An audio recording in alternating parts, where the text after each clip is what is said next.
Good evening and welcome to your news bulletin for the day. This is what we call just the news because it's unadulterated with the opinion of the journalist. It just has the information of what happened in the day. It's 10 minutes or so, maybe a little more today, but you can spend that 10 minutes and then you're done with the news and you can move on and enjoy the rest of your evening. You don't have to wade through a lot of hate to find out what happened in the country today. All right, let's get straight to it. This is our news bulletin on the 3rd of March. Our first story.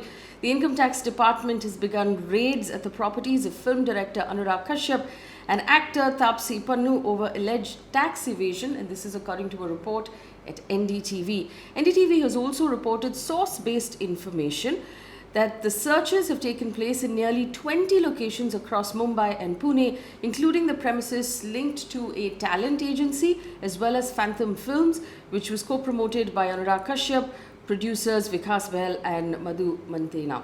The Phantom Films was a film production and distribution company which was dissolved in 2018. It was a company started by Anurag Kashyap, Vikramaditya Motwane, Madhu and Vikas Bell. That's apparently, according to, like I said, NDTV, that's what's being raided. But there has been no official confirmation or no official statement made by the Income Tax Department that's conducting the raids so far. Karnataka Water Resources Minister Ramesh Jarkhioli has resigned from his position after an alleged sex tape was aired by local news channels. Now, the video allegedly shows the Karnataka minister getting intimate with an unidentified woman and was aired widely on Karnataka Kannada news channels. The BJP minister in his resignations letter said, and I quote, "Allegations against me are far from the truth. Clear investigation is needed. I'll come out as innocent. I'm confident about it," end quote. Activist Dinesh Kalahalli on Tuesday filed a police complaint accusing the minister of sexually harassing a job aspirant, threatening her and her family. Ramesh Jarkhioli has said that he was shocked to hear the allegations and the video was 100% fake. His resignation has been accepted by Chief Minister P.S. Yediyurappa and has been sent to the governor for approval. In Maharashtra, a 45-year-old man died within hours of receiving his second dose of the COVID vaccine. Health officials, though, are saying they're waiting for the post-mortem before there needs to be any link between the vaccination and the man's death. Now, Sukhdev Kirdat, who worked as a driver for a private doctor, received his second dose of the vaccination on Tuesday. According to a report in the Indian Express, the medical officer at the Center for Vaccination was quoted saying that Kirdat fainted in the observation room 20 minutes after getting the vaccination and he was rushed to the hospital where he was declared dead. In other news, the central government has now allowed private hospitals or more private hospitals to administer the vaccination. This means that some of the bigger hospital chains that were left out of the list originally will now be included along with some standalone medical facilities. The Union Health Ministry has left it to state governments to draw up that list and decide which hospitals ought to be included. This is really to be able to expand the number of centers and to also be able to service more people. This comes after nearly or more than 50 lakh beneficiaries registered for the second phase of vaccination just a couple of days, and about 4,60,000 people were actually vaccinated. There were, like I said, reports of crowding at some of the facilities. Hopefully that will be sorted out now that more centers are being included. In Maharashtra, again, a few girls from the government-run hostel in Maharashtra's Jalgaon district have alleged that people from outside the hostel and policemen were allowed to enter the facility on the pretext of an investigation, and they forced the girls to strip and dance before them. The incident was reported at the Asha Deep Women's Hostel in Jalgaon city. Now, issue has been raised now by BJP MLA Shweta Mahale.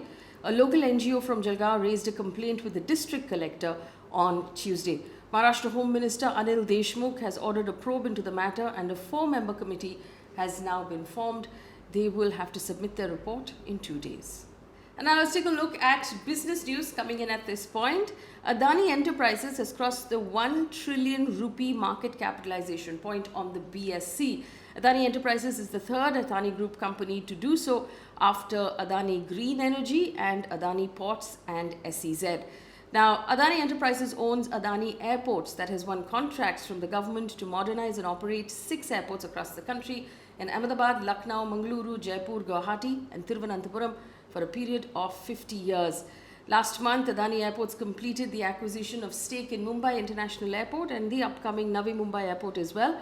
So that's 7 functioning airports, including Mumbai, and a greenfield one at Navi Mumbai under its belt. Adani Group is now the biggest private airport operator in India in terms of the number of airports handled. The Sensex and the Nifty closed higher today for the 3rd straight session, erasing most of Friday's pain and losses. The rise in the market was supported mostly by financial and metal stocks and assurances from the government that it had enough vaccinations to cover the whole population. Now, Reliance Industry, HDFC, ICICI Bank, Infosys, HDFC Bank and Kotak Mahindra Bank were the top movers on the Sensex today. Taking a look at what's happening on international news at this point. The WHO-led COVAX scheme has said that it will deliver 23.7 crore doses of the Oxford AstraZeneca COVID-19 vaccine to 142 countries by the end of May.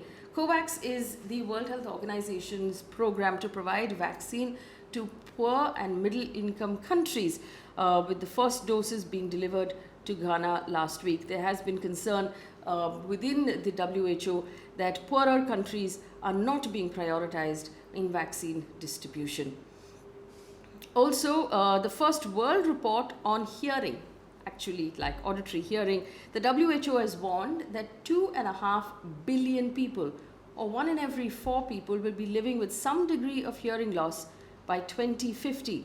The major causes for this are stigmatization of ear disease, gap in health facilities in poor countries, unequal distribution of specialists that again largely live and work in richer countries, and not actually being able to serve people in poorer countries. According to the report, the solutions include access to timely and appropriate care and the prevention of certain diseases.